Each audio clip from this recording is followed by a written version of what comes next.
नमस्कार मित्रों, audio book legends के इस विशेष एपिसोड में आप सभी का हार्दिक स्वागत है। आज हम आपको सुनाने जा रहे हैं मास्टर योर इमोशंस पुस्तक का सारांश। क्या आपने कभी सोचा है कि हमारा अपना दिमाग ही स्वर्ग को नरक और नरक को स्वर्ग में बदल सकता है? यकीनन आपने यह सुना होगा और संभवतः अनुभव भी किया होगा। यदि मैं आपसे पूछूं कि आप इस समय कैसा महसूस कर रहे हैं, तो आपके उत्तर अलग अलग होंगे।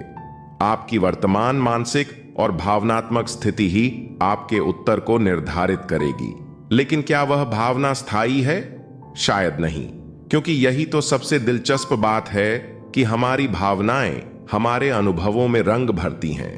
हमारी भावनाएं हमारे पूरे जीवन को प्रभावित करती हैं। जब हम सकारात्मक महसूस करते हैं तो हर चीज अच्छी लगती है, लेकिन जब हम उदास या निराश होते हैं तो सब कुछ फीका और बोझिल प्रतीत होता है।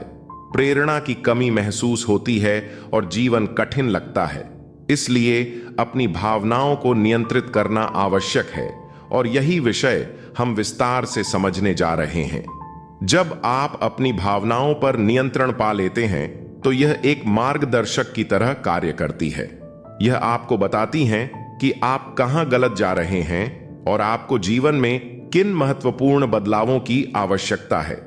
यही कारण है कि भावनात्मक प्रबंधन आपके व्यक्तिगत विकास के लिए सबसे शक्तिशाली उपकरणों में से एक हो सकता है।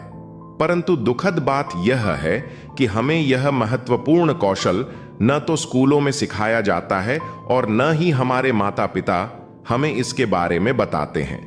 हर किसी को इसे स्वयं ही सीखना पड़ता है और अपने अनुभवों से निपटना होता है। यह विचारणीय बात है कि जब हर चीज के लिए उपयोगकर्ता मैन्युअल उपलब्ध है, तो अब तक ऐसा कोई निर्देश पुस्तिका क्यों नहीं बनाई गई जो हमें यह सिखाए कि हमारा दिमाग कैसे कार्य करता है और हम अपनी भावनाओं को बेहतर तरीके से कैसे नियंत्रित कर सकते हैं। मास्टर योर इमोशंस पुस्तक का सारांश एक ऐसा ही मैन्युअल बनने जा रहा है। यह वह गाइड होगी जिसे आपको स्कूल में मिलनी चाहिए थी।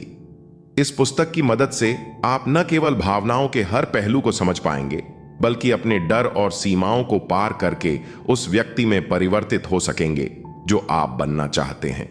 इस पुस्तक में 3 प्रमुख बिंदुओं पर ध्यान केंद्रित किया गया है। 1, नकारात्मकता की ओर हमारा झुकाव।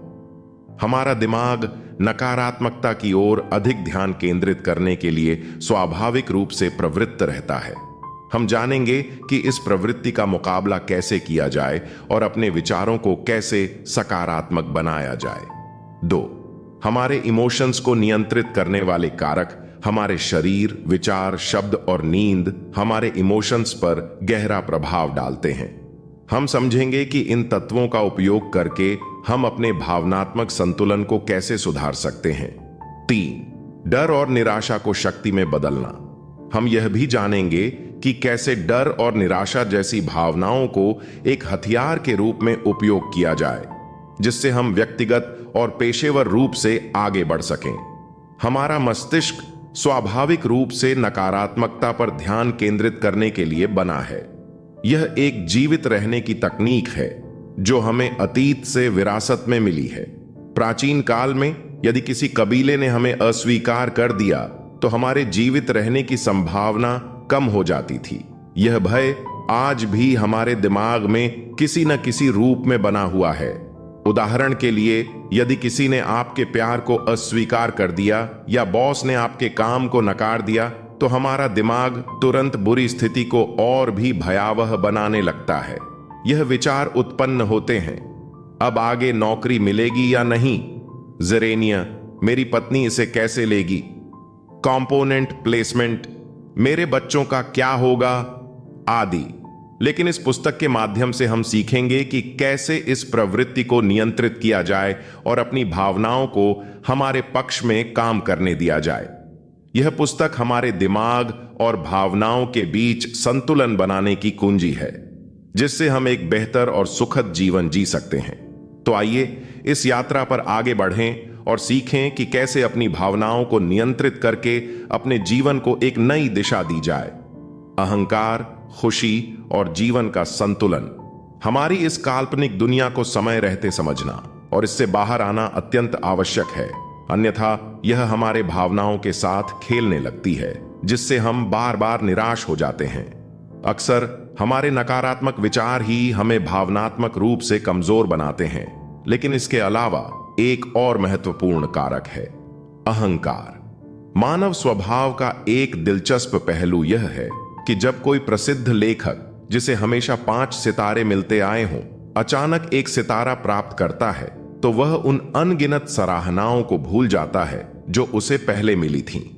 उसकी मानसिक शांति एक नकारात्मक समीक्षा से प्रभावित हो जाती है, क्योंकि उसका अहंकार आहत होता है। यह जानते हुए भी कि दुनिया में हर व्यक्ति की अलग अलग पसंद होती है और हर किसी को एक साथ खुश रखना असंभव है, फिर भी हम चिंतित हो जाते हैं। यही वह स्थिति है जब अहंकार हमारे दिमाग के साथ खेलना शुरू कर देता है और हमारे जीवन की गुणवत्ता पर नकारात्मक प्रभाव डालता है। अहंकार को समझना और नियंत्रित करना। अहंकार एक प्राकृतिक भावना है, लेकिन यदि इसे नियंत्रित न किया जाए तो यह आत्मसंवेदनशीलता और नकारात्मकता को बढ़ावा देता है। इससे उबरने के लिए हमें अपने दिमाग को पुनः प्रशिक्षित करने और इसे सकारात्मक रूप से पुनः प्रोग्राम करने की आवश्यकता होती है। हमारे मस्तिष्क की सबसे बड़ी विशेषता यह है कि हम अपने विचारों के माध्यम से अपनी वास्तविकता को आकार दे सकते हैं और घटनाओं की व्याख्या अपने अनुसार कर सकते हैं। हमारा दिमाग केवल एक चीज जानता है, जीवित रहना। इसके लिए वह हमें किसी भी प्रतिकूल परिस्थिति में संभावित खतरों की कल्पना करवाता है, ताकि हम उनसे बचने का मार्ग खोज सकें। लेकिन अक्सर हम इस मानसिक जाल में फंस जाते हैं और अपनी वास्तविक खुशी से भटक जाते हैं। खुशी और डोपामाइन का विज्ञान। हमारी खुशी का प्रमुख नियंत्रक एक न्यूरोट्रांसमीटर है, जिसे डोपामाइन कहा जाता है।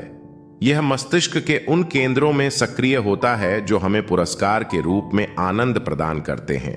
जब हम व्यायाम करते हैं, स्वादिष्ट भोजन खाते हैं, प्रेम में होते हैं या किसी सफलता को प्राप्त करते हैं, तो डोपामाइन रिलीज होता है, जिससे हमें सुखद अनुभूति होती है।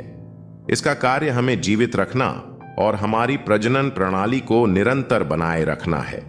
हालांकि डोपामाइन का अत्यधिक उत्पादन नुकसानदायक हो सकता है। आधुनिक सोशल मीडिया, गेमिंग और विज्ञापन तकनीकों ने हमें निरंतर डोपामाइन की खुराक देना शुरू कर दिया है। बार बार मिलने वाले नोटिफिकेशन, लाइक्स और कमेंट्स हमें कृत्रिम रूप से आनंदित करते हैं, जिससे हम इसकी लत में पड़ जाते हैं। वैज्ञानिक शोध यह बताते हैं कि डोपामाइन का असंतुलन मानसिक स्वास्थ्य पर प्रतिकूल प्रभाव डाल सकता है और अत्यधिक मात्रा में यह जानलेवा भी हो सकता है। सच्ची खुशी की खोज। यदि आप अपने जीवन को वास्तव में संतुलित और खुशहाल बनाना चाहते हैं, तो अपनी नकारात्मक लतों को पहचानिए और उनसे दूर रहने का प्रयास कीजिए। खुशी कोई बाहरी वस्तु नहीं है, बल्कि यह एक आंतरिक अनुभव है। यदि हम अपनी भावनाओं को नियंत्रित करना सीख जाएं, तो हम अपने दिमाग को स्थिर और सकारात्मक बना सकते हैं। एक सामान्य आदत यह है कि जब हम कोई नया लक्ष्य बनाते हैं, तो हमें एक अनोखा उत्साह और खुशी महसूस होती है। लेकिन जैसे ही हम इसे प्राप्त कर लेते हैं, हमारा दिमाग तुरंत अगले लक्ष्य की ओर बढ़ जाता है। इसका कारण हेडोनिक अडॉप्शन है, जिसमें मनुष्य एक उपलब्धि के बाद भी संतुष्ट नहीं होता और नई इच्छाओं का पीछा करता रहता है। इस संदर्भ में 1978 में किए गए एक अध्ययन ने एक आश्चर्यजनक निष्कर्ष दिया। इसमें लॉटरी विजेताओं और पक्षाघात से प्रभावित लोगों का विश्लेषण किया गया। निष्कर्ष यह निकला कि दोनों समूहों के लोग एक निश्चित समय के बाद अपनी सामान्य खुशी के स्तर पर लौट आए। इसका अर्थ यह है कि बाहरी परिस्थितियां हमारी दीर्घकालिक खुशी को प्रभावित नहीं करती, बल्कि हमारे मन की स्थिरता ही हमारे संतोष का निर्धारण करती है। खुशी का वास्तविक सूत्र, द हाउ ऑफ हैप्पीनेस की लेखिका सोंजा ल्यूबोमिर्स्की और अन्य विशेषज्ञों के अनुसार हमारी खुशी निम्नलिखित कारकों पर निर्भर करती है। 50% आनुवंशिकी, हमारी जन्मजात प्रवृत्तियां, 40% आंतरिक मानसिकता, हमारी सोच, विश्वास और भावनात्मक स्थिति, 10% बाहरी परिस्थितियां, धन, प्रसिद्धि, सामाजिक स्थिति आदि। इसका अर्थ यह हुआ कि यदि हम अपनी मानसिकता को मजबूत कर लें तो हम अधिक संतुलित और सुखी जीवन जी सकते हैं। जीवन में सफलता के 3 नियम। हमारी खुशी और सफलता को सुनिश्चित करने के लिए हमें निम्नलिखित 3 नियमों को अपनाना चाहिए। 1. कभी हार न माने। जीवन में कठिनाइयां आएंगी, लेकिन हमें डटे रहना होगा। 2. चुनौतियों का सामना करें। प्रत्येक बाधा हमें सीखने और आगे बढ़ने का अवसर देती है। 3. नियम नंबर 1 को कभी न भूलें। जब भी कठिन समय आए, खुद को याद दिलाए कि हमें कभी हार नहीं माननी चाहिए। अहंकार का संतुलन बनाना। अहंकार को हम प्रायः नकारात्मक दृष्टिकोण से देखते हैं, लेकिन यह हमेशा हानिकारक नहीं होता। यह हमारे आत्मसम्मान और आत्म परिभाषा का हिस्सा होता है। जीवन में आने वाली हर परिस्थिति में हमारा अहंकार अलग अलग रूप में प्रकट होता है। असल में अहंकार हमारी मानसिक पहचान का एक प्रतिबिंब है। यह विचारों, मान्यताओं और अनुभवों से निर्मित होता है और हमारी सामाजिक छवि को दर्शाता है। हम अपनी मान्यताओं से इतने जुड़े होते हैं कि कभी कभी वास्तविकता से कट जाते हैं। लेकिन यदि हम अपने अहंकार को नियंत्रित करना सीख जाएं, तो यह आत्म उन्नति का साधन बन सकता है। अहंकार और खुशी दोनों हमारे जीवन के महत्वपूर्ण पहलू हैं। खुशी बाहरी उपलब्धियों से नहीं, बल्कि आंतरिक संतुलन से प्राप्त होती है। हमें अपने दिमाग को प्रशिक्षित करना होगा, अपने अहंकार को सही दिशा में विकसित करना होगा और अपने जीवन के प्रति सकारात्मक दृष्टिकोण रखना होगा। जीवन का सार यही है कि हम परिस्थितियों को किस नजरिए से देखते हैं, न कि वे हमारे साथ क्या करती हैं। यदि हम अपने मन को अनुशासित कर लें, तो हम एक संतुलित, सुखद और सफल जीवन जी सकते हैं। आखिरकार जीवन का असली जादू हमारी सोच में ही छिपा हुआ है। यह समझना बहुत महत्वपूर्ण है कि अहंकार अपने आप में न तो अच्छा है और न ही बुरा। यह केवल आत्म जागरूकता की कमी का परिणाम होता है। जब कोई हमारी राय से असहमत होता है या हमारे विचारों का विरोध करता है, तो हमारा अहंकार तुरंत प्रतिक्रिया देता है। कुछ लोग इस अहंकार के पूर्ण गुलाम बन जाते हैं और उसके अधीन रहकर जीवन व्यतीत करते हैं, जबकि कुछ ऐसे भी होते हैं जो आत्म जागरूकता के उच्च स्तर पर पहुंचकर अहंकार से परे देखने की क्षमता रखते हैं। ये लोग अपने विचारों और भावनाओं को स्पष्ट रूप से समझते हैं और अपने ही मन के स्वामी बन जाते हैं, जिससे उन्हें आंतरिक शांति प्राप्त होती है। हमें यह जानना जरूरी है कि अहंकार और आत्म जागरूकता एक साथ नहीं रह सकते। अहंकार एक स्वार्थी तत्व है जिसे केवल स्वयं को बनाए रखना आता है, चाहे इसके लिए कुछ भी करना पड़े। इसे निरंतर मान्यता, पहचान और श्रेष्ठता की आवश्यकता होती है। आप कह सकते हैं कि हमारा दिमाग भी तो यही करता है, लेकिन असल अंतर यह है कि दिमाग का मुख्य उद्देश्य जीवित रहना होता है, जबकि अहंकार को सिर्फ अपनी श्रेष्ठता और अस्तित्व बनाए रखने की चिंता होती है। यह हमें लगातार कुछ बनने, कुछ करने और खुद को साबित करने के लिए प्रेरित करता रहता है। हमारी पहचान को मजबूत बनाए रखने के लिए अहंकार कई चीजों का सहारा लेता है, जैसे हमारी भौतिक संपत्तियां, कपड़े, गाड़ियां, घर या अन्य चीजें। यह केवल साधन नहीं होते, बल्कि इनके पीछे एक कहानी होती है जिसे हम दुनिया को दिखाना चाहते हैं। हम कोई भी चीज केवल उसकी उपयोगिता के लिए नहीं खरीदते, बल्कि इसलिए भी कि यह हमारे व्यक्तित्व और सामाजिक स्थिति को प्रतिबिंबित करती है। यही कारण है कि अहंकार हमें लगातार और अधिक की लालसा में धकेलता रहता है। लेकिन प्रश्न यह उठता है, क्या इन चीजों को प्राप्त कर लेने के बाद हम वास्तव में संतुष्ट हो पाते हैं? शायद नहीं, लेकिन अहंकार जरूर संतुष्ट होता है, और यही अहंकार अगले ही दिन हमें एक नया लक्ष्य दे देता है और हम फिर उसी दौड़ में लग जाते हैं।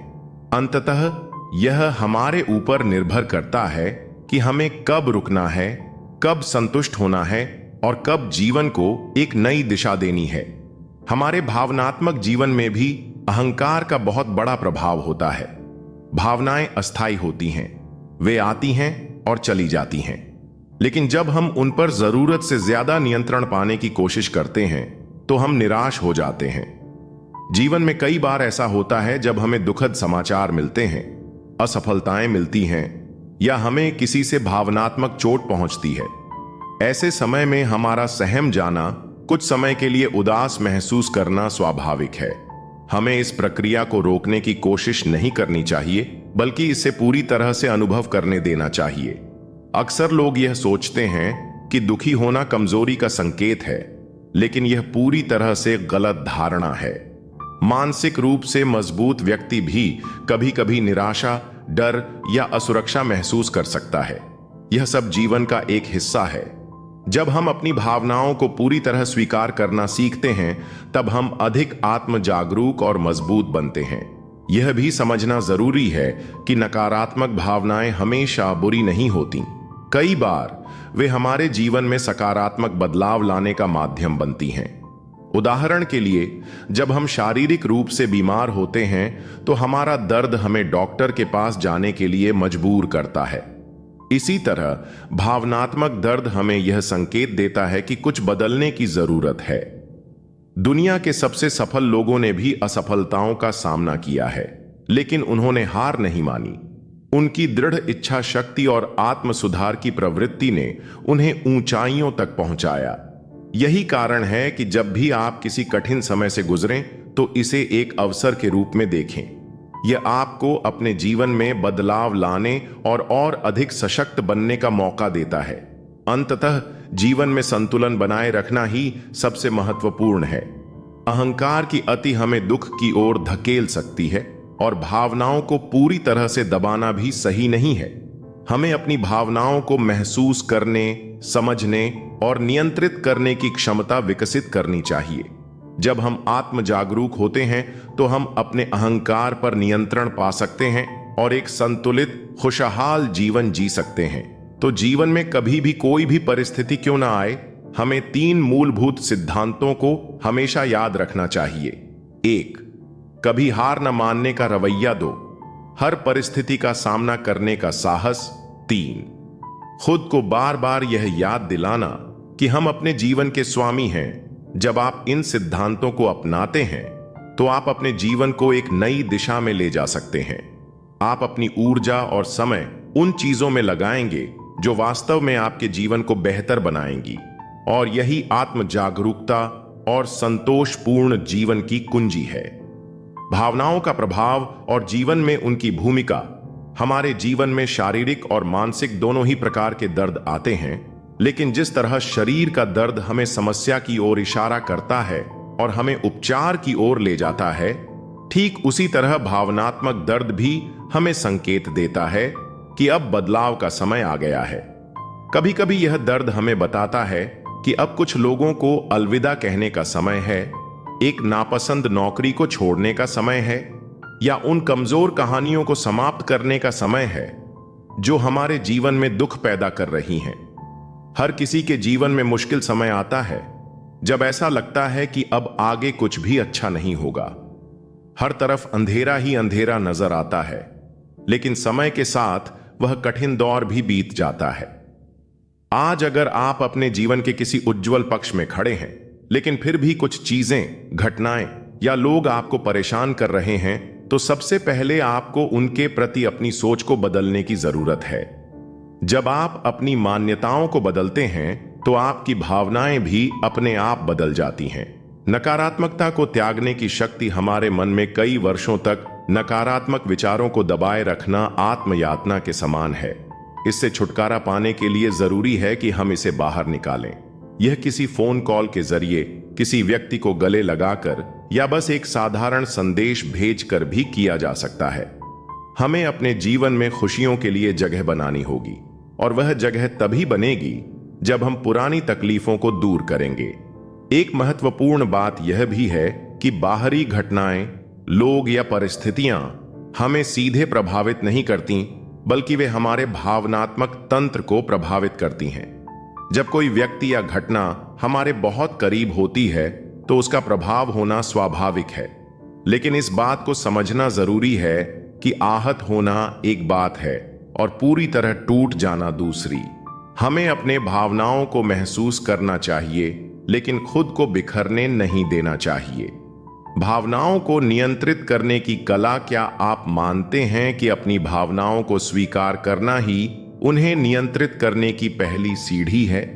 क्या आपको लगता है कि आपकी खुशी का नियंत्रण पूरी तरह आपके हाथ में है? यदि हां, तो यह आपके जीवन की सबसे अच्छी चीजों में से एक हो सकती है। लेकिन यदि नहीं, तो अब समय आ गया है कि इसे हां में बदला जाए। हमारी भावनाएं हमारे आत्मविश्वास को सीधा प्रभावित करती हैं।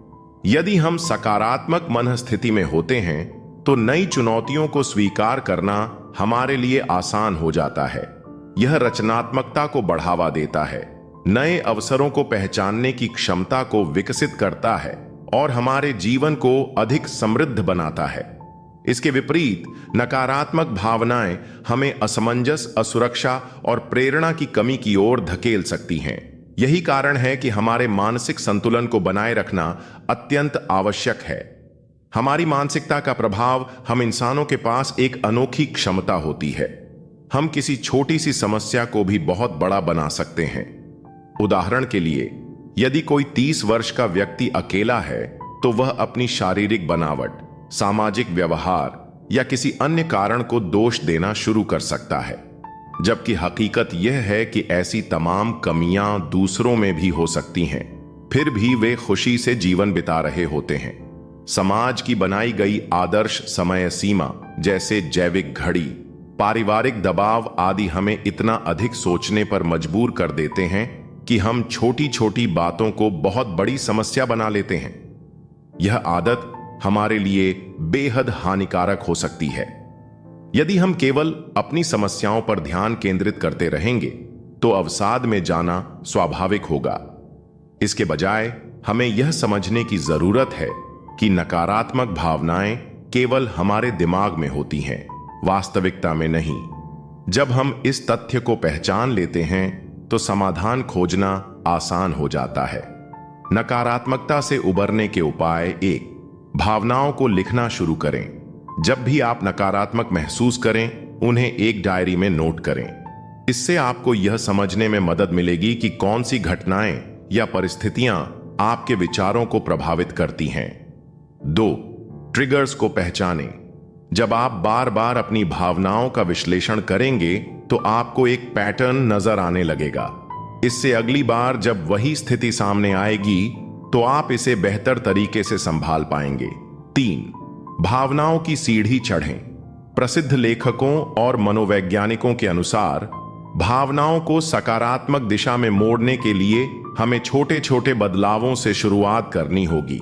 आप सीधे उदासी से खुशी की ओर नहीं जा सकते, लेकिन आप पहले निराशा से स्वीकृति, फिर उत्सुकता और अंत में खुशी की ओर बढ़ सकते हैं। 4. बाहरी परिस्थितियों को अधिक महत्व न दें। यह समझें कि बाहरी घटनाएं आपके नियंत्रण में नहीं हैं, लेकिन आपकी प्रतिक्रिया आपके नियंत्रण में है। किसी भी स्थिति में खुद को स्थिर रखना और संतुलन बनाए रखना एक महत्वपूर्ण कौशल है। 5. खुद को सकारात्मक ऊर्जा से घेरें। ऐसे लोगों के साथ समय बिताएं जो आपको प्रेरित करते हैं। अच्छी किताबें पढ़ें, नई चीजें सीखें और खुद को लगातार विकसित करने की दिशा में आगे बढ़ें। आपके इमोशंस आपके जीवन की दिशा तय करते हैं। यदि आप उन्हें सही तरीके से संभालना सीख जाएं, तो जीवन की किसी भी कठिनाई से बाहर निकल सकते हैं। अपने अंदर सकारात्मकता को स्थान दें, अपने दुखों को पहचानें और उन्हें पीछे छोड़ें।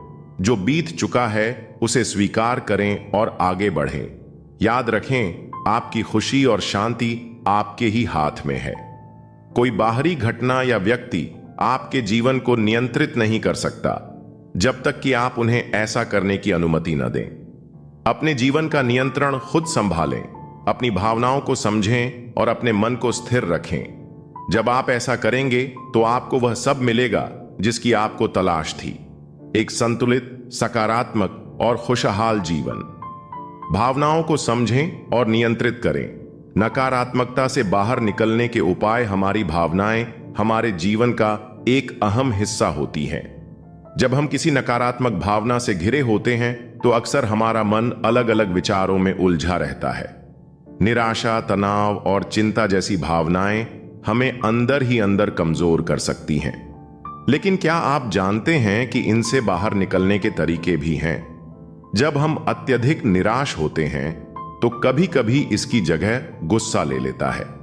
छोटी छोटी बातों पर चिड़चिड़ापन आना, हर चीज पर नाराज होना, ये संकेत होते हैं कि आप अपनी नकारात्मकता को बाहर निकाल रहे हैं। यह भावनाओं की सीढ़ी पर आगे बढ़ने जैसा है। गुस्सा दिखाने से आप धीरे धीरे उस नकारात्मकता से बाहर आने लगते हैं, जिससे आपको राहत महसूस होने लगती है। नकारात्मकता को दूर करने के तरीके: 1. अपने विचारों को पहचानें। जब हम किसी समस्या में फंस जाते हैं तो हमारा दिमाग एक ही नकारात्मक लूप में चलता रहता है। हमें लगता है कि क्या मैं इससे कभी बाहर आ पाऊंगा, या अगर स्थिति और खराब हो गई तो क्या होगा। यही मानसिक बातचीत असली परेशानी होती है। समस्या इतनी बड़ी नहीं होती जितनी बड़ी हम उसे अपने विचारों से बना लेते हैं। अगर हम इन विचारों पर नियंत्रण पा लें तो नकारात्मकता पर भी काबू पा सकते हैं। 2. सोचने के तरीके को बदलें। क्या आप मानते हैं कि हमारी सोच हमारी भावनाओं को प्रभावित करती है? जब हम चीजों को केवल नकारात्मक दृष्टिकोण से देखते हैं तो हमें निराशा और चिंता महसूस होती है। लेकिन अगर हम सोचने के तरीके को थोड़ा बदल दें तो हम अपने जीवन में सकारात्मक बदलाव ला सकते हैं। 3. अच्छी नींद लें। जब आपकी नींद पूरी नहीं होती तो आप दिन भर थका हुआ महसूस करते हैं, किसी काम में मन नहीं लगता और छोटी छोटी बातों पर गुस्सा आता है। चिंता या निराशा से जूझ रहे लोगों पर किए गए एक अध्ययन में यह पाया गया कि अधिकतर लोग जो नकारात्मक महसूस करते हैं वे प्रति रात 6 घंटे से भी कम सोते हैं। इसलिए अच्छी नींद लेना बहुत जरूरी है। सोने से पहले कमरे को पूरी तरह अंधेरा करें। मोबाइल फोन को अपने पास न रखें या एयरप्लेन मोड पर डाल दें। सोने से 2 घंटे पहले बहुत ज्यादा पानी न पिए ताकि बीच में नींद न टूटे। हर दिन एक तय समय पर सोने और जागने की आदत डालें। जब आप अच्छी नींद लेते हैं तो आप तरोताजा, खुश और सकारात्मक महसूस करते हैं। यह भावनात्मक रूप से आपको स्थिर रखता है। आत्मविश्वास और शरीर की भूमिका। कई लोगों को लगता है कि आत्मविश्वास केवल अच्छी बॉडी और लुक्स पर निर्भर करता है, लेकिन यह सच नहीं है। जब आप किसी मुश्किल बातचीत या चुनौती का सामना करने जाते हैं तो आप अपने शरीर को सीधा और आत्मविश्वास से भरकर रखते हैं, है ना? इसका मतलब है कि आत्मविश्वास एक मानसिक स्थिति है जो आपके विचारों और व्यवहार से आती है। नियमित व्यायाम करें।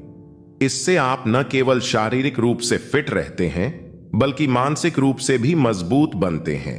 संतुलित आहार लें। अच्छा भोजन आपके शरीर और दिमाग दोनों को ऊर्जा देता है। आईने में देखकर मुस्कुराएं। जब आप खुद को खुशहाल और आत्मविश्वासी देखते हैं तो आपको अंदर से ताकत महसूस होती है। याद रखें, दुनिया आपको वैसा ही देखेगी जैसा आप खुद को समझते हैं। अगर आप अपनी मानसिक और शारीरिक स्थिरता का ख्याल रखते हैं तो लोग आपके इमोशंस को भी समझेंगे और आपको महत्व देंगे। हमारी सोच ही हमें बनाती है, आपके विचार ही आपकी असली पहचान है। जिस तरह के विचार आप अपने बारे में रखते हैं वही आपकी भावनाओं, व्यवहार और व्यक्तित्व को आकार देते हैं। प्रसिद्ध लेखक ब्रायन ट्रेसी कहते हैं, सफलता की कुंजी यह है कि हम अपने दिमाग को उन चीजों पर केंद्रित करें जिनकी हमें इच्छा है, ना कि उन चीजों पर जिनसे हम डरते हैं। इसका मतलब है कि हमें अपने विचारों को नियंत्रित करना बेहद जरूरी है। मेडिटेशन और मानसिक शांति। हमारा दिमाग एक बंदर की तरह इधर उधर भागता रहता है। इससे बचने का सबसे अच्छा तरीका है मेडिटेशन। मेडिटेशन करने से आप अपने विचारों को बेहतर तरीके से समझ पाते हैं। यह नकारात्मक भावनाओं को कम करता है और मानसिक शांति प्रदान करता है। नियमित अभ्यास से आप अपने विचारों पर नियंत्रण पाना सीख जाते हैं। अगर आप दिन में 10 से 15 मिनट भी मेडिटेशन करें तो इसका प्रभाव जल्द ही आपकी भावनाओं और सोचने के तरीके पर नजर आने लगेगा। शब्दों की ताकत और आत्मविश्वास, हमारे विचार, हमारी भावनाएं और हमारा व्यवहार, ये तीनों आपस में जुड़े होते हैं। जब आपका आत्मविश्वास कम होता है तो आपके शब्द भी बदल जाते हैं। उदाहरण के लिए, कम आत्मविश्वास वाले शब्द, मैं कोशिश करूंगा, मुझे उम्मीद है कि यह हो जाएगा, काश मैं ऐसा कर पाता। आत्मविश्वास बढ़ाने वाले शब्द, मैं यह जरूर करूंगा, मैं इस काम को पूरा कर सकता हूं, मुझे अपने लक्ष्य पर पूरा भरोसा है। जब आप सकारात्मक शब्दों का प्रयोग करते हैं तो यह आपके आत्मविश्वास को मजबूत करता है। अगर आप इसे 1 महीने तक अभ्यास करें तो आपको चमत्कारी बदलाव देखने को मिलेगा। अपनी भावनाओं को नियंत्रित करें और खुशहाल रहें। नकारात्मकता से बाहर निकलने के कई तरीके हैं। गुस्से को सही दिशा में मोड़ना, अपनी सोचने की प्रक्रिया को बदलना, अच्छी नींद और संतुलित आहार लेना, आत्मविश्वास को बढ़ाने के लिए छोटे छोटे कदम उठाना, मेडिटेशन के जरिए अपने दिमाग को नियंत्रित करना, सही शब्दों का इस्तेमाल करके खुद को प्रेरित करना। जब आप इन आदतों को अपनाते हैं तो धीरे धीरे आपकी भावनाएं सकारात्मक होने लगती हैं। आपकी सोच, आपका आत्मविश्वास और आपका जीवन बेहतर हो जाता है। तो अगली बार जब आप नकारात्मक महसूस करें तो इसे एक अवसर के रूप में देखें, अपने विचारों को सुधारने और अपने जीवन को अधिक खुशहाल बनाने के लिए। अब सोचिए, क्या आप अपनी भावनाओं को नियंत्रित कर सकते हैं? क्या आपकी खुशी आपके अपने हाथ में है? अगर हां, तो आप पहले से ही सही रास्ते पर हैं, और अगर नहीं, तो अब समय आ गया है कि आप अपनी सोच को बदलें और जीवन को नए नजरिए से देखें। सफल जीवन और भावनात्मक संतुलन। सफल जीवन कौन नहीं चाहता? हर किसी का सपना होता है कि उसका जीवन खुशहाल, संतुलित और सफल हो। लेकिन अगर इस सफलता में परिवार और दोस्तों का साथ चाहिए तो हमें अपने इमोशंस का भी ध्यान रखना आवश्यक हो जाता है। जब हम अपने इमोशंस को कंट्रोल में रखते हैं और उन्हें सकारात्मक बनाए रखते हैं, तभी हम दूसरों की भावनाओं को भी बेहतर तरीके से समझ पाते हैं। विचार और शब्दों पर हमारा जितना अधिक फोकस होगा, उतना ही हम अपने जीवन में स्पष्टता और स्थिरता पा सकेंगे। सांस लेने की प्रक्रिया और भावनाओं का संबंध। क्या आप जानते हैं कि हमारी सांस लेने की प्रक्रिया भी हमारे इमोशंस पर गहरा प्रभाव डालती है? हम किसी भी चीज के बिना जिंदा रह सकते हैं, लेकिन सांस के बिना नहीं। हालांकि सांस लेने का भी एक सही तरीका होता है। अगर हम उस तरीके का पालन नहीं करते तो हमारे शरीर में पर्याप्त ऊर्जा नहीं बन पाती, जिससे हम जल्दी थक जाते हैं और नकारात्मक भावनाओं का अनुभव करने लगते हैं। अगर आप ब्रीदिंग एक्सरसाइज करना शुरू कर दें तो यह आपके इमोशंस को भी संतुलित रखेगा और आप अधिक शांत, सहज और स्थिर महसूस करेंगे। यदि ब्रीदिंग एक्सरसाइज के बाद भी आप सकारात्मक महसूस नहीं कर रहे हैं तो आपको कुछ चीजों पर ध्यान देना चाहिए। दोस्त और परिवार जिनके साथ आप अधिक समय बिताते हैं, उनका प्रभाव आपके इमोशंस पर पड़ता है। टीवी शो और कंटेंट आप जो देखते और सुनते हैं, वह भी आपकी मानसिकता को प्रभावित करता है। पर्यावरण, आपका कार्यस्थल, घर और आसपास का माहौल भी आपके मूड को प्रभावित करता है। अगर आप किसी अव्यवस्थित जगह पर रहते हैं तो यह आपको तनाव और चिड़चिड़ापन दे सकता है। सकारात्मक वातावरण का महत्व। हमारे लिए स्वस्थ, साफ और खुशहाल वातावरण बहुत महत्वपूर्ण है। कई बार हमें पता भी नहीं चलता कि हमारा तनाव किस कारण से बढ़ रहा है। यदि आप अपने वातावरण को सकारात्मक और व्यवस्थित बनाए रखें तो आपको अधिक प्रेरित, खुश और संतुलित महसूस होगा। संगीत और भावनाओं का जुड़ाव। हमारे इमोशंस को सकारात्मक बनाए रखने का सबसे आसान और प्रभावी तरीका संगीत है। संगीत सुनने से हमें शांति और प्रेरणा मिलती है। एक प्रसिद्ध लेखक के अनुसार हर व्यक्ति की संगीत की पसंद अलग होती है। जरूरी नहीं कि आप वही संगीत सुने जो आजकल लोकप्रिय है। आपको वही संगीत सुनना चाहिए जो आपको खुशी देता है। विश्व स्तरीय कोच क्रिस्टोफर बगलन भी संगीत का आनंद लेते हैं। किसी बड़ी स्पीच या इंटरव्यू से पहले वह अपना पसंदीदा संगीत सुनते हैं, जिससे वे चिंता मुक्त होकर अपना सर्वश्रेष्ठ प्रदर्शन कर पाते हैं। नकारात्मक विचारों से बाहर निकलने के उपाय। हम कई बार बाहरी घटनाओं की वजह से नकारात्मक महसूस करते हैं, लेकिन अक्सर हम अपनी ओवर थिंकिंग की वजह से भी इस स्थिति में चले जाते हैं। हमारा दिमाग एक ही विचार को बार बार दोहराता है, जिससे वह भावना गहराती जाती है और हमारे जीवन को प्रभावित करने लगती है। इससे बचने के उपाय। स्वीकार करें। किसी भी समस्या या दुख को जितनी जल्दी स्वीकार करेंगे, उतनी जल्दी उससे बाहर निकल सकेंगे। इसे कोसते रहने से केवल निराशा बढ़ेगी। 2. वास्तविकता को अपनाएं। सच्चाई को स्वीकार करना मुश्किल हो सकता है, लेकिन यही रास्ता हमें आगे बढ़ने में मदद करता है। 3. सोचने का तरीका बदलें। जब भी कोई नकारात्मक विचार आए, उसे एक अवसर की तरह देखें और खुद को सचेत करें कि आप इस विचार को बार बार दोहरा रहे हैं। 4. नए अवसरों की तलाश करें। जीवन में नई संभावनाओं की ओर ध्यान दें और खुद को नए अवसरों के लिए तैयार करें। की ताकत हमारी सोच ही हमारी वास्तविकता बनाती है। किसी भी स्थिति को देखने का तरीका ही तय करता है कि हम उसे कैसे अनुभव करेंगे। उदाहरण के लिए, कसाई खाने को देखकर कुछ लोग घबरा जाते हैं, जबकि वही जगह कसाई और उसके व्यवसाय के लिए सामान्य होती है। प्रसिद्ध पंक्तियां। नजर का ऑपरेशन तो संभव है, पर नजरिए का नहीं। फर्क सिर्फ नजरिए का है, वरना जो सीढ़ियां ऊपर जाती हैं, वही नीचे भी आती हैं। सफल जीवन का मंत्र। हर किसी को अपने जीवन में संघर्ष और परेशानियों का सामना करना पड़ता है, लेकिन खुशी एक विकल्प है। अगर हम अपनी सोच को सकारात्मक बना लें, तो हम अपनी परेशानियों को भी अवसरों में बदल सकते हैं। सफल जीवन के लिए कुछ महत्वपूर्ण आदतें। ब्रीदिंग एक्सरसाइज करें।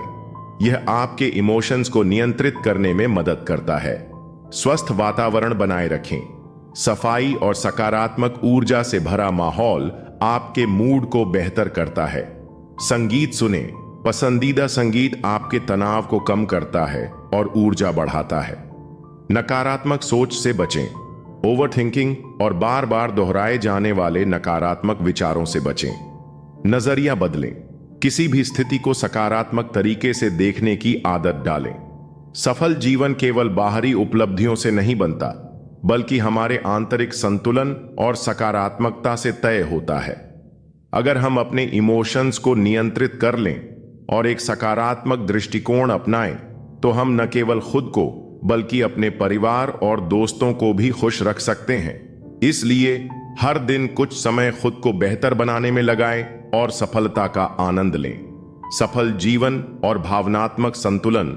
हमारी कुछ आदतें और विचार इतने गहराई से हमारे जीवन में शामिल हो जाते हैं कि हम उन्हें अटूट सत्य मानने लगते हैं। उदाहरण के लिए, यह धारणा कि 70 वर्ष तक जीना जरूरी है या शादी किसी निश्चित उम्र में हो जानी चाहिए, समाज द्वारा बनाई गई अपेक्षाएं हैं, जिन्हें हम बिना सोचे समझे स्वीकार कर लेते हैं। लेकिन क्या वाकई यह नियम हर किसी पर समान रूप से लागू होते हैं?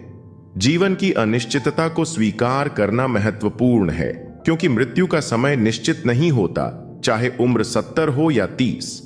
फिर भी हम जल्दी मृत्यु को असामान्य मानते हैं, जबकि सच यह है कि मृत्यु किसी भी उम्र में स्वाभाविक ही होती है।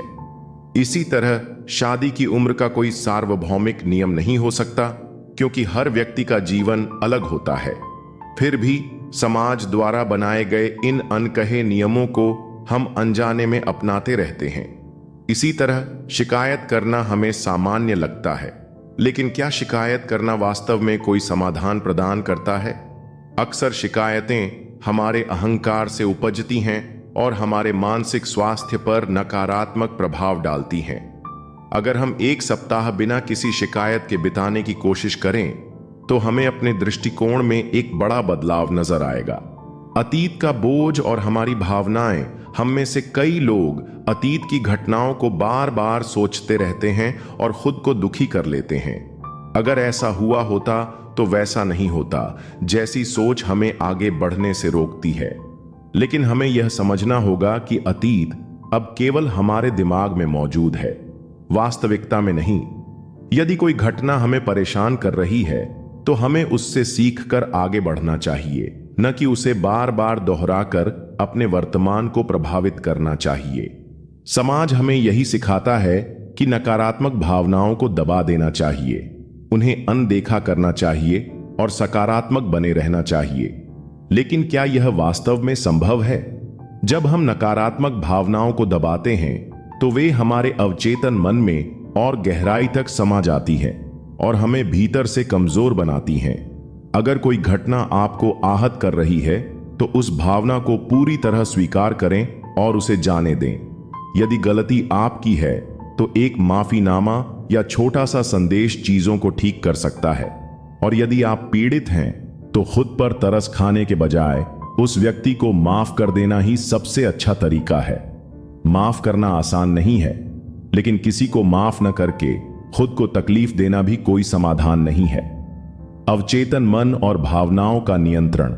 हमारा अवचेतन मन पहले से ही जीवन से निपटने के लिए तैयार होता है। यह अवचेतन मन ही है जो हमें सांस लेना, दिल का धड़कना और शरीर का तापमान नियंत्रित करना सिखाता है, बिना किसी प्रयास के।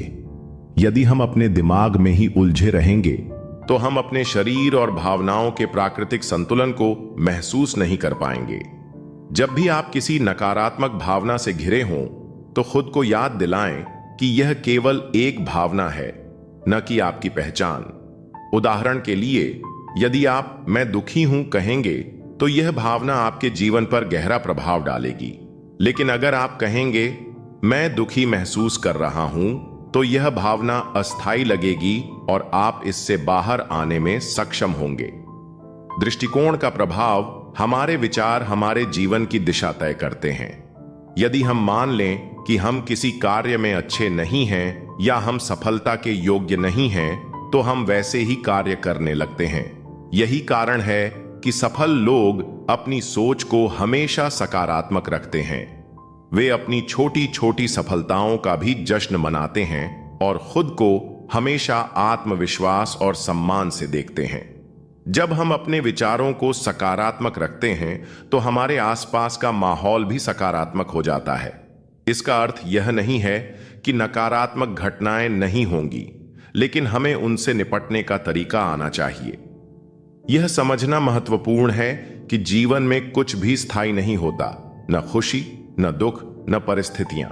जब हम इस सच्चाई को स्वीकार कर लेते हैं तो हम अपने जीवन को बेहतर तरीके से जी सकते हैं। कल्पना शक्ति और सफलता। हम इंसानों के पास सबसे बड़ी शक्ति हमारी कल्पना है। यदि हम अपने मन में खुद को सफल और आत्मविश्वासी व्यक्ति के रूप में देख सकते हैं तो हम वैसे ही बन सकते हैं। जब हम अपने भविष्य की सकारात्मक तस्वीर बनाते हैं तो हमारा दिमाग उसी के अनुसार कार्य करने लगता है और हमें उन अवसरों की ओर ले जाता है जो हमें उस लक्ष्य तक पहुंचा सकते हैं। कई लोग एक ही काम करते हुए भी हमेशा आत्मविश्वास से भरे रहते हैं, क्योंकि वे अपनी छोटी छोटी जीतों को भी स्वीकार करते हैं और जीवन के प्रति सकारात्मक दृष्टिकोण रखते हैं। वे अपने साथ सहानुभूति रखते हैं और अपने भविष्य के लिए अच्छी चीजों की उम्मीद करते हैं। और अक्सर ऐसा ही होता भी है। भावनाओं को स्वीकार करना और आगे बढ़ना। हमारी भावनाएं अस्थायी होती हैं, लेकिन हम उन्हें स्थायी मान लेते हैं। जब हम नकारात्मक भावनाओं को पकड़ कर रखते हैं तो वे हमें और ज्यादा प्रभावित करती हैं, लेकिन जब हम उन्हें सिर्फ एक अस्थायी अनुभव के रूप में देखते हैं तो हम उनसे बाहर आ सकते हैं। क्रोध, निराशा, चिंता, ये सभी भावनाएं हमारी जिंदगी का हिस्सा हैं, लेकिन हमें सीखना होगा कि इनसे कैसे निपटा जाए। क्रोध को शांत करने के लिए कई तकनीकें सुझाई जाती हैं, जैसे उल्टी गिनती करना या मंत्र बोलना। लेकिन असली समाधान तब मिलेगा जब हम अपनी भावनाओं को पहचानेंगे, उन्हें स्वीकार करेंगे और उन्हें खुद पर हावी नहीं होने देंगे। हमारा जीवन हमारे विचारों का प्रतिबिंब है। हम जैसे सोचते हैं वैसे ही बन जाते हैं। अगर हम अपने अतीत से चिपके रहेंगे तो हम अपने भविष्य को सीमित कर लेंगे। अगर हम नकारात्मक भावनाओं को पकड़कर रखेंगे तो वे हमारी पहचान बन जाएंगी। लेकिन अगर हम अपनी भावनाओं को समझकर उन्हें सही दिशा में मोड़ना सीख लेंगे तो जीवन में शांति और सफलता दोनों मिलेंगी। तो अगली बार जब कोई नकारात्मक विचार आपके मन में आए तो खुद को याद दिलाएं, यह सिर्फ एक विचार है, यह स्थायी नहीं है। इसे जाने दें और जीवन को पूरी ऊर्जा और सकारात्मकता के साथ जिएं। व्यवहार परिवर्तन और भावनात्मक संतुलन। नकारात्मकता से बाहर निकलने के व्यावहारिक तरीके हमारी भावनाएं हमारे सोचने, महसूस करने और कार्य करने के तरीके को प्रभावित करती हैं। कभी कभी हम बिना किसी ठोस कारण के भी नकारात्मकता महसूस करते हैं और कई बार जीवन की घटनाएं हमें गहराई तक प्रभावित कर देती हैं। लेकिन इन भावनाओं से बाहर निकलने का सबसे प्रभावी तरीका व्यवहार परिवर्तन है। सिर्फ दृढ़ संकल्प लेने या आत्म सुधार के मंत्र दोहराने से कुछ नहीं बदलेगा जब तक कि हम अपने कार्यों में बदलाव नहीं लाते। भावनात्मक दर्द से उबरने के लिए व्यवहार परिवर्तन मान लीजिए कि आपका हाल ही में ब्रेकअप हुआ है। ऐसे में यदि आप बार बार उन खूबसूरत पलों को याद करते रहेंगे तो यह आपके लिए और अधिक दर्दनाक हो जाएगा। अतीत की सुखद यादों को बार बार कुरेदने से आप निराशा में डूबते चले जाएंगे। इस स्थिति में सबसे अच्छा तरीका है कि आप खुद को व्यस्त रखें, किसी नए शौक में लगें, कोई प्रोजेक्ट शुरू करें, व्यायाम करें या दोस्तों के साथ समय बिताएं। जितना आप इन यादों से दूर रहेंगे उतना ही जल्दी आप इस दर्द से उबर पाएंगे। इसी तरह यदि आप किसी महत्वपूर्ण प्रेजेंटेशन को लेकर अत्यधिक नर्वस महसूस कर रहे हैं तो केवल चिंता करने से कोई समाधान नहीं निकलेगा।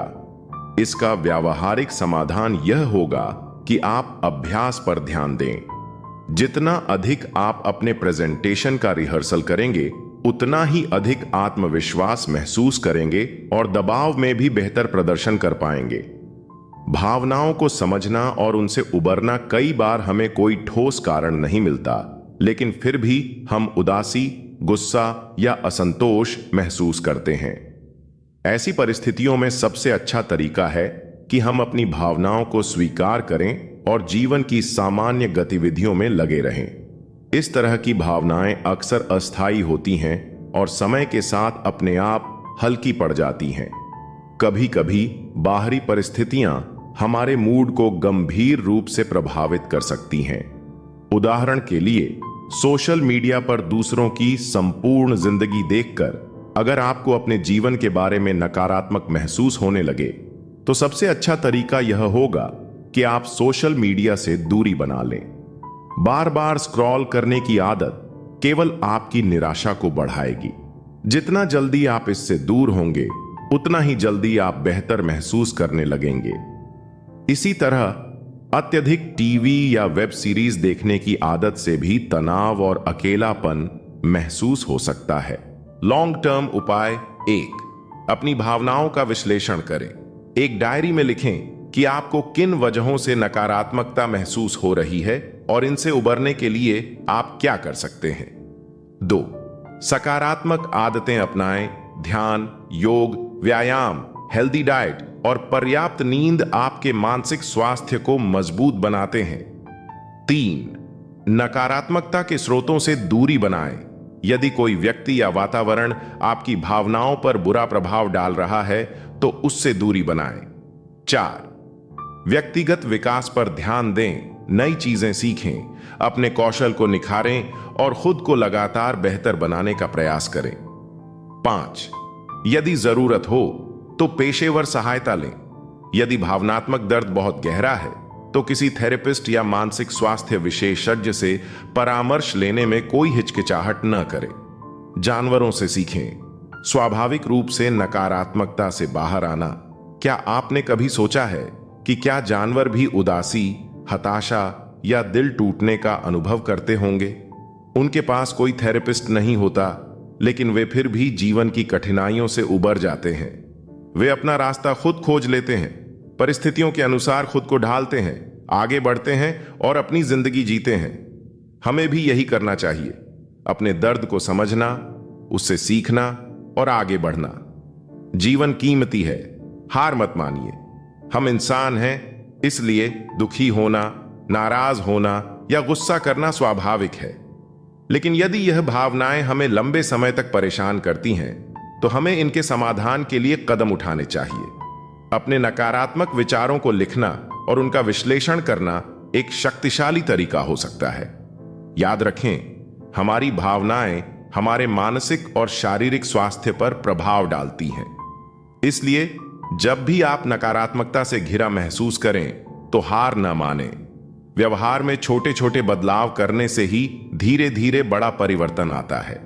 जीवन बहुमूल्य है, इसे पूरी ऊर्जा और सकारात्मकता के साथ जिएं। भावनाओं की शक्ति जीवन में विकास का आधार। हम अक्सर सोचते हैं कि हमारी भावनाएं हमें कमजोर बनाती हैं, हमें दिमाग से अधिक दिल से सोचने पर मजबूर करती है। लेकिन अगर हम अपने जीवन पर गहराई से विचार करें, तो पाएंगे कि असल में हमारी भावनाएं ही हमें आगे बढ़ने और सीखने में मदद करती हैं। भावनाओं से सीखना और आगे बढ़ना कभी न कभी जीवन में हर व्यक्ति को ठोकरें खानी पड़ ढहती हैं। गलतियां होना स्वाभाविक है और यही गलतियां हमें सिखाती हैं। जब हम किसी गहरे सदमे या धोखे से गुजरते हैं और फिर से खुद को संभाल कर अपने काम में लग जाते हैं, तो हमारा ध्यान और फोकस पहले से कहीं अधिक बाराच जाता है। यह इसलिए होता है क्योंकि उस भावनात्मक आघात ने हमें एक गहरी सीख दी होती है, जिससे हमारा मानसिक और भावनात्मक विकास होता है। केवल नकारात्मक भावनाएं ही नहीं, बल्कि सकारात्मक भावनाएं भी हमें विकसित करती हैं। जब हम खुश और संतुष्ट होते हैं, तो हम निडर होकर जीवन की सभी चुनौतियों को स्वीकार करते हैं और नए अवसरों के लिए खुले रहते हैं। यही भावना हमें सीखने और आगे बढ़ने के लिए प्रेरित करती है। भावनाएं हमारे जीवन की गाइड। कई बार हमारी भावनाएं हमें संकेत देने की कोशिश करती हैं। अगर हम उन्हें अनदेखा करते हैं, तो वे तनाव और शारीरिक दर्द के रूप में प्रकट होती हैं। इसलिए अपनी भावनाओं को समझना और उनसे सीखना जरूरी है। कई प्रसिद्ध लेखकों और विशेषज्ञों ने इस पर विभिन्न मॉडल विकसित किए हैं। ऊपर या नीचे की रेखा मॉडल। इस मॉडल के अनुसार जीवन में हम या तो ऊपर की रेखा पर होते हैं या नीचे की रेखा पर। जब हम ऊपर होते हैं, तो हम अधिक खुले विचारों वाले, जिज्ञासु और सीखने के लिए तैयार होते हैं। यह स्थिति सकारात्मक होती है। इसके विपरीत जब हम नीचे की रेखा पर होते हैं, तो हमारा ध्यान केवल सही होने पर रहता है। हम रक्षात्मक हो जाते हैं और नए विचारों में दिलचस्पी नहीं लेते। डर बनाम प्यार मॉडल। हम दो मुख्य भावनाओं में से किसी एक से प्रेरित होकर कार्य करते हैं, डर या प्यार। जब हम डर के कारण कार्य करते हैं, तो हमारा उद्देश्य कुछ प्राप्त करना होता है, चाहे वह पैसा हो, शक्ति हो या ध्यान। लेकिन जब हम प्यार से प्रेरित होकर कार्य करते हैं, तो हमारा उद्देश्य केवल देना होता है, समय, ध्यान, सहयोग या प्रेम। यह जानना जरूरी है कि हम किस भावना से प्रेरित होकर कार्य कर रहे हैं। भावनाओं की समझ। 3 आवश्यक तत्व। 1. अपनी भावनाओं से अवगत रहना। हमें यह पहचानना चाहिए कि हम किस स्थिति में किस तरह की भावनाएं महसूस कर रहे हैं। 2. अपनी मानसिक स्थिति में बदलाव करना। यदि हम नकारात्मक भावनाओं में डूबे हैं, तो हमें खुद को सकारात्मक दिशा में ले जाने के लिए प्रयास करने चाहिए। 3. अपनी भावनाओं को लिखना। यह कठिन लग सकता है, लेकिन यदि हम नियमित रूप से अपनी भावनाओं को लिखेंगे, तो हमें अपनी मानसिक स्थिति को समझने में मदद मिलेगी। भावनाओं को रिकॉर्ड करने का जादू। हर दिन कुछ मिनट निकालकर यह लिखना कि हम कैसा महसूस कर रहे हैं, हमारे लिए बहुत फायदेमंद साबित हो सकता है। हम 1 से 10 के पैमाने पर अपनी भावनाओं को रेट कर सकते हैं और फिर सप्ताह के अंत में इसका विश्लेषण कर सकते हैं। स्वयं से पूछने वाले महत्वपूर्ण प्रश्न। किस बाहरी घटना ने मुझे नकारात्मक महसूस कराया? असल में क्या हुआ था? क्या मेरी व्याख्या सही थी? अगर मैंने इसे अलग तरीके से देखा होता, तो क्या मैं बेहतर महसूस करता? मैंने इस पर सोचकर कितना समय बर्बाद किया? क्या मैंने खुद को विचलित करने की कोशिश की और क्या मैं सफल हुआ? ये प्रश्न हमें हमारी वास्तविक भावनात्मक स्थिति को समझने में मदद करेंगे और हमें अपने विचारों को अधिक स्पष्ट रूप से देखने का अवसर देंगे। तनाव को प्रबंधित करना और इससे सीखना। हम अक्सर कहते हैं कि कोई स्थिति तनावपूर्ण है, लेकिन सच यह है कि तनाव हमारे बाहर नहीं बल्कि हमारे दिमाग के भीतर होता है। तनाव को नियंत्रित करना पूरी तरह से हमारे हाथ में है। तनाव को कम करने के लिए आवश्यक कदम। 1. तनाव उत्पन्न करने वाली स्थितियों की पहचान करें। कौन से हालात आपको तनाव देते हैं, यह समझना महत्वपूर्ण है। 2. उन स्थितियों की पुनर्व्याख्या करें। जब भी कोई तनावपूर्ण स्थिति सामने आए, उसे किस दृष्टिकोण से देखा जाए, यह तय करना जरूरी है। 3. खुद से प्रश्न पूछें। ओ, क्या यह स्थिति सच में इतनी तनावपूर्ण है? ओ, मैंने इसे तनावपूर्ण क्यों समझा? ओ, क्या इसे कम करने के लिए कुछ किया जा सकता है? 4. अत्यधिक सोचने से बचें। कई बार हमारी जरूरत से ज्यादा सोच ही तनाव का कारण बनती है। किसी भी स्थिति को सीधे डील करना ज्यादा आसान होता है, बजाय इसके कि हम उसके बारे में बहुत अधिक सोचें। 5. तनाव के 3 प्रकारों को समझें। ओ, जो पूरी तरह से हमारे नियंत्रण में है, इसे तुरंत हल किया जा सकता है।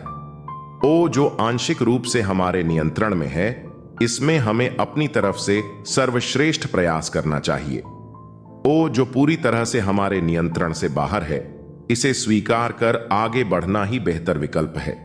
भावनाओं को अपनाकर जीवन को सार्थक बनाएं। भावनाएं हमें कमजोर नहीं बल्कि मजबूत बनाती हैं। जब हम अपनी भावनाओं को समझते हैं, उन्हें स्वीकार करते हैं और उनसे सीखते हैं, तो हम वास्तव में स्वतंत्र और शक्तिशाली महसूस करने लगते हैं। भावनाओं को रिकॉर्ड करने और उनका विश्लेषण करने से हमें अपने जीवन की स्पष्ट तस्वीर देखने में मदद मिलती है। यह हमें यह एहसास कराता है कि जीवन के उतार चढ़ाव केवल हमारे साथ नहीं हो रहे, बल्कि यह जीवन का एक स्वाभाविक हिस्सा है। जब हम इस सच्चाई को स्वीकार कर लेते हैं, तो कोई भी परिस्थिति हमें कमजोर नहीं बना सकती। इसलिए भावनाओं को अनदेखा न करें, उन्हें महसूस करें, समझें और उनका सही दिशा में उपयोग करें। यही हमें मानसिक रूप से मजबूत और आत्मनिर्भर बनाएगा। यह समझना कि तनाव और चिंता हमारे दिमाग में होते हैं, हमें अपने जीवन को बेहतर तरीके से जीने में मदद कर सकता है। तनाव ऐसी स्थितियों से उत्पन्न होता है जो वर्तमान में हो रही होती हैं, जैसे कि ट्रैफिक जाम या बॉस द्वारा डांटना। दूसरी ओर, चिंता हमारे अतीत या भविष्य के बारे में होती है, जैसे कि पारिवारिक समस्याएं, स्वास्थ्य या वित्तीय चिंता। तनाव और चिंता दोनों ही हमारे मानसिक और शारीरिक स्वास्थ्य पर नकारात्मक प्रभाव डाल सकते हैं, लेकिन हमें यह जानने की जरूरत है कि इनका समाधान हमारे हाथ में है। अगर हम सोचें कि किसी स्थिति पर हमारा नियंत्रण नहीं है, जैसे कि ट्रैफिक जाम, तो उस पर चिंता करने की कोई आवश्यकता नहीं है। हमारी चिंता तब बढ़ती है जब हम अतीत या भविष्य में कुछ बुरा होने की संभावना पर बार बार सोचते रहते हैं। चिंता हमारे नियंत्रण से बाहर की चीजों पर फोकस करती है और इसे हमारी मानसिक स्थिति में बुरी तरह से नकारात्मक प्रभाव डालने का अवसर मिल जाता है। चिंता का सबसे बड़ा पहलू यह है कि हम बार बार उसी विषय पर सोचते रहते हैं, जिससे तनाव और बढ़ता है। इस स्थिति से निपटने के लिए हमें 3 प्रमुख तरीके अपनाने चाहिए। 1. जो पूरी तरह से हमारे नियंत्रण में है, इस पर ध्यान केंद्रित करें। अगर आप किसी स्थिति को नियंत्रित कर सकते हैं, तो उस पर कार्रवाई करें। 2. जो कुछ हद तक हमारे नियंत्रण में है, इस पर थोड़ा और विचार करें, लेकिन इसे पूरी तरह से अपने काबू में लाने का प्रयास करें। 3. जो बिल्कुल भी हमारे नियंत्रण में नहीं है, इसे स्वीकार करें। इससे हमें मानसिक शांति मिलती है और तनाव कम होता है। अगर हम स्वीकार कर लेते हैं कि हम उस स्थिति को बदल नहीं सकते, तो तनाव स्वतः कम हो जाता है। यह स्वीकृति ही हमें मानसिक शांति देती है। इसी तरह से चिंता के बारे में भी हम कह सकते हैं कि यह हमारे भविष्य या अतीत के बारे में होती है। और जब हम इन चीजों पर ज्यादा विचार करते हैं तो हमें तनाव होता है। जो चीजें हमारे नियंत्रण से बाहर हैं, उन्हें स्वीकार करना ही सबसे अच्छा तरीका है। उदाहरण के लिए, अगर हम किसी रिश्ते में गुस्से या नाराजगी में हैं, तो हम इस नाराजगी को लंबे समय तक अपने दिमाग में नहीं पाल सकते, बल्कि हमें उस व्यक्ति से बात करनी चाहिए और अपनी निराशा को व्यक्त करना चाहिए। यह बात करना न केवल हमारे रिश्ते को सुलझा सकता है, बल्कि उसे और भी मजबूत भी बना सकता है। यह भी महत्वपूर्ण है कि हम अपनी उम्मीदों को सच्चाई के साथ मिलाकर रखें। जब हम दूसरों से उम्मीदें रखते हैं तो अक्सर हम निराश होते हैं, इसलिए हमें अपनी खुशी को पहले प्राथमिकता देनी चाहिए।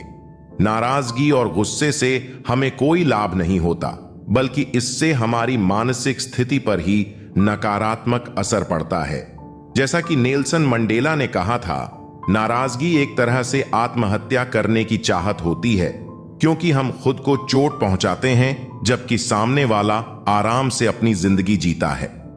जब हम जलन महसूस करते हैं तो यह एक संकेत हो सकता है कि हम उस व्यक्ति की सफलता की दिशा में कुछ हासिल करना चाहते हैं।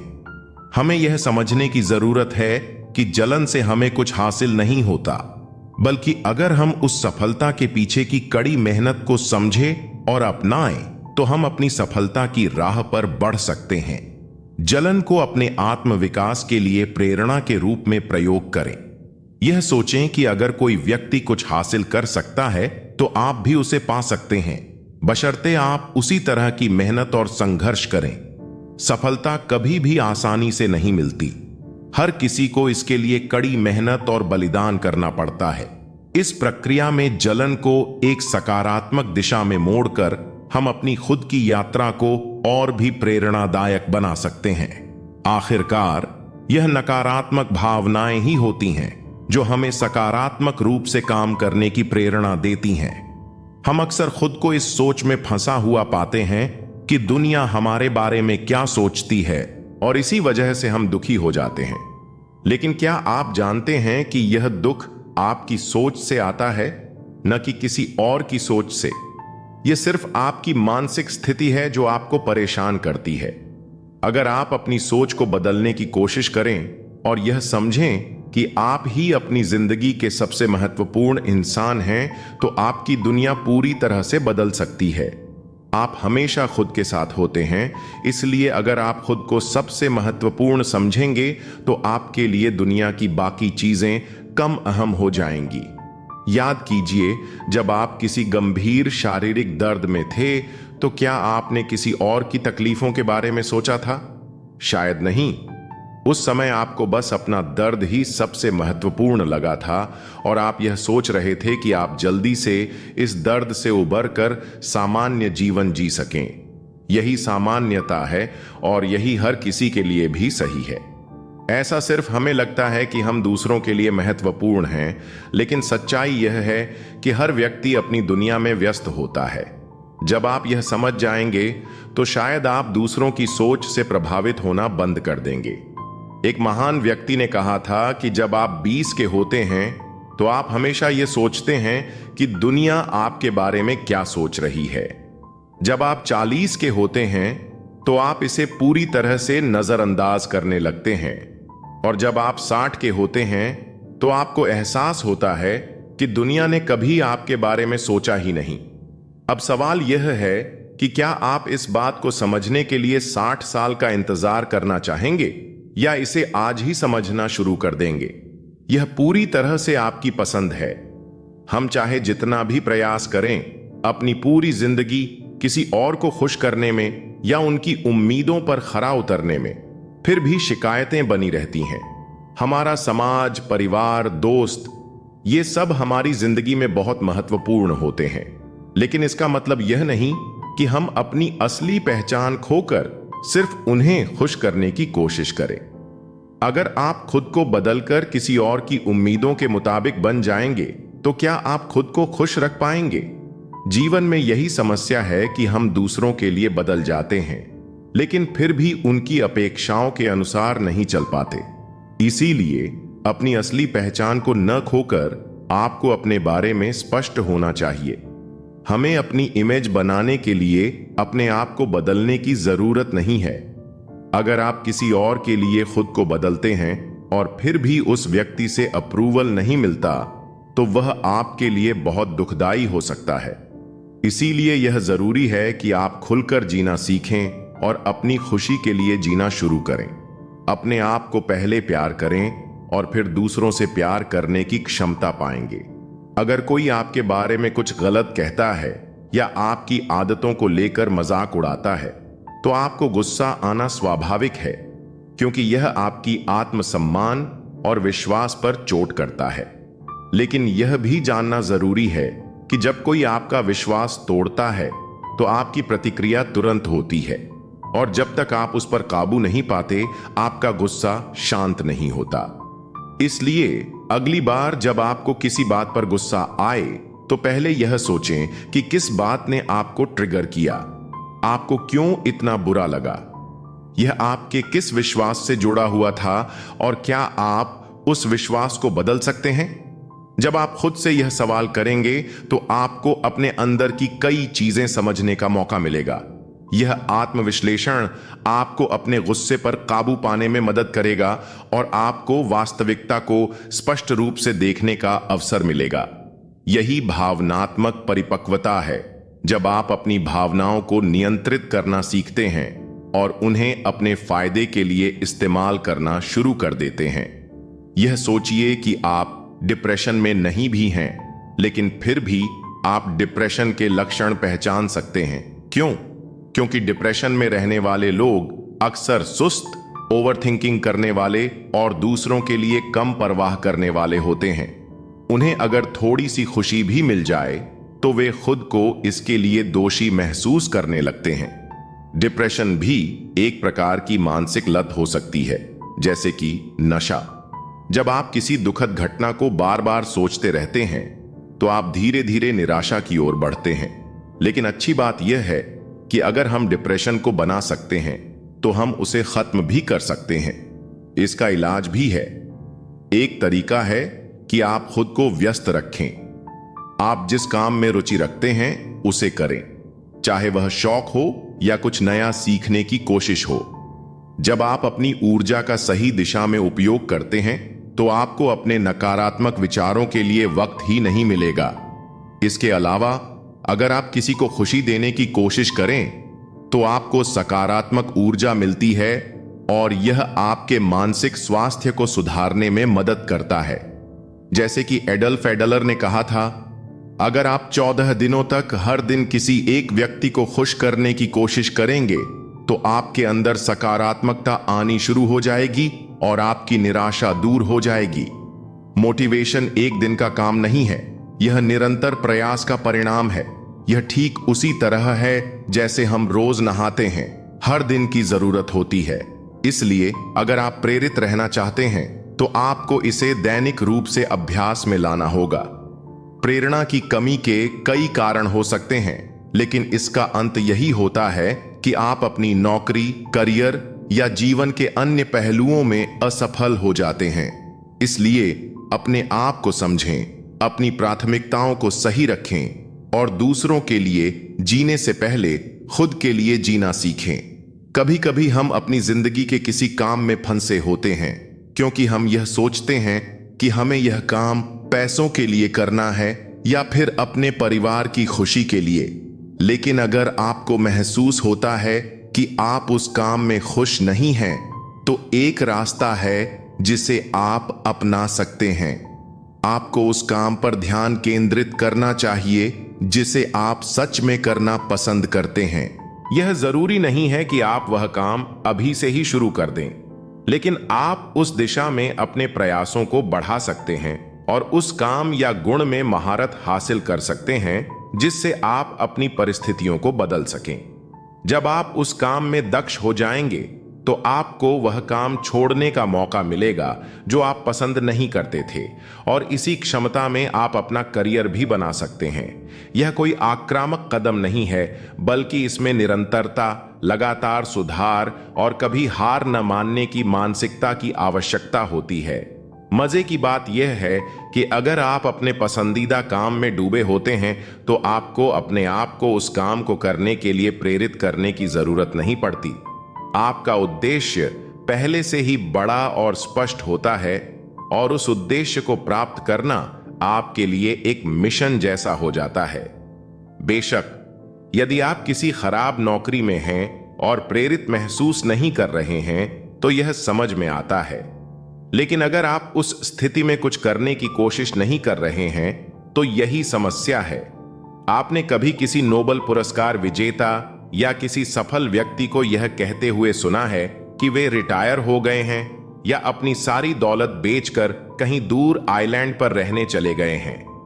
नहीं, क्योंकि ये लोग अपने आखिरी दिन तक काम करते हैं और इसका कारण यह है कि उन्हें जो काम करना पसंद है वही उनके लिए पर्याप्त प्रेरणा का स्रोत बनता है और वही काम करने के लिए उन्हें प्रेरित करता है। आपकी पर्सनैलिटी भी आपकी सफलता में महत्वपूर्ण भूमिका निभाती है। यदि आप अंतर्मुखी हैं तो आपको ऐसे करियर विकल्प चुनने चाहिए जो आपकी पर्सनैलिटी के अनुरूप हों, ताकि आपको हर दिन संघर्ष का सामना न करना पड़े।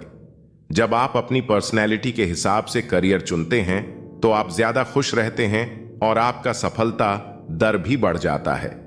कभी कभी आप अपना लक्ष्य तय करते हैं लेकिन फिर भी वह लक्ष्य आपको प्रेरित नहीं कर पाता। ऐसा क्यों होता है?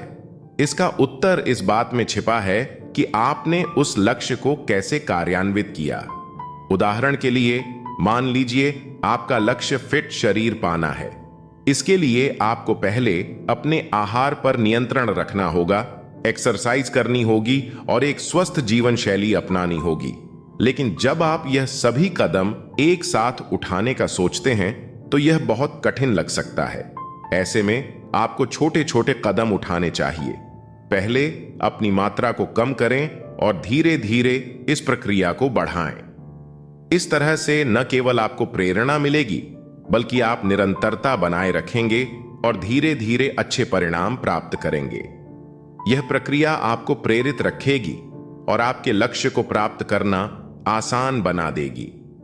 जब भी आपको लगे कि आप किसी काम में फंस गए हैं तो घबराने की बजाय पहले यह सोचें कि आप इसे कैसे बाहर निकाल सकते हैं। एक सूची बनाएं कि आपको किस किस चीज को पूरा करना है जो आपने लंबे समय से टाल रखा है और फिर उसे पूरा करें। जब आप उस काम को पूरा करेंगे तो एक छोटी सी उपलब्धि आपको प्रेरित करेगी और आप उस स्थिति से बाहर निकल आएंगे। हमारी जिंदगी की हर समस्या का समाधान हमारे पास ही होता है, लेकिन हम अक्सर इसे सुलझाने के लिए बाहर के रास्ते खोजने लगते हैं। अगर हम समस्या से भागना बंद कर दें और उस पर ध्यान केंद्रित करें तो सही रास्ते अपने आप सामने आ जाएंगे। हमें अपने आप को किसी भी समस्या से बाहर निकालने के लिए ना तो प्रेरणा की जरूरत होती है, ना किसी चिकित्सक की और ना ही किसी अच्छे मौके की। यह सब हमारे दिमाग पर निर्भर करता है। हमें अपनी भावनाओं का मास्टर बनना होगा, क्योंकि हम अपने इमोशंस को नियंत्रित कर सकते हैं और उनसे बाहर निकल सकते हैं। अगर हम अपनी कमियों को स्वीकार करें और उनसे सीखें तो यह हमारे भावनात्मक विकास के लिए बेहद महत्वपूर्ण है। जब हम अपनी कमजोरियों को समझते हैं और उनसे आगे बढ़ने की कोशिश करते हैं तो हम एक बेहतर इंसान बनते हैं। हमें चाहिए कि हम अपनी सोच और अपनी प्रतिक्रिया पर नियंत्रण रखें और समस्याओं का समाधान खुद ढूंढें। जीवन में हर समस्या का समाधान हमारे पास है, बस हमें उसे पहचानने और स्वीकार करने की जरूरत है। इस प्रक्रिया को अपनाकर हम अपनी मानसिकता और इमोशंस को नियंत्रित कर सकते हैं और अपने लक्ष्यों को आसानी से प्राप्त कर सकते हैं।